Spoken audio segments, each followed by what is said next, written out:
J'étais passionné par Angèle, j'étais passionné par et ce sont des il y a trois quatre Pagnols qui sont adaptés de Giono et qu'on peut pas toucher parce qu'il y a un problème, entre eux.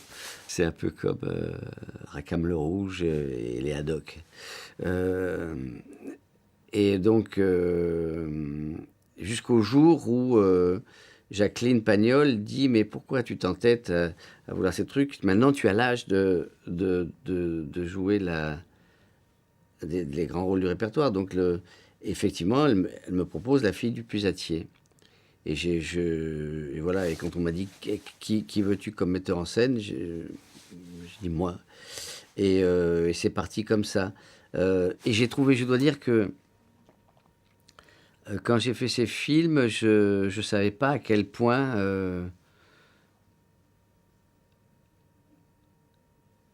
j'avais l'âge du rôle et à quel point, tout ce que ce père pouvait dire, je savais de quoi il parlait. Enfin, je savais pas à quel point j'étais rattrapé par cette histoire, quoi. À quel point et ensuite pendant le tournage de La Fille du Pusatier, je sentais que ça coulait bien, que ça allait bien. J'ai activé le truc sur la trilogie, que je me suis dit: «Ça me fera 3 films». C'est mon regard que je porte sur cette histoire, c'est le regard d'un,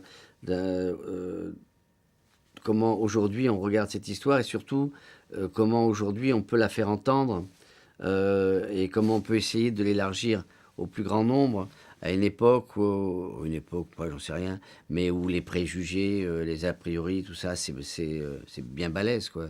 Heu, donc comment faire pour écarter juste un peu et pour faire entrer un peu d'autres personnes à l'œuvre que ceux qui la connaissent et qui l'aiment?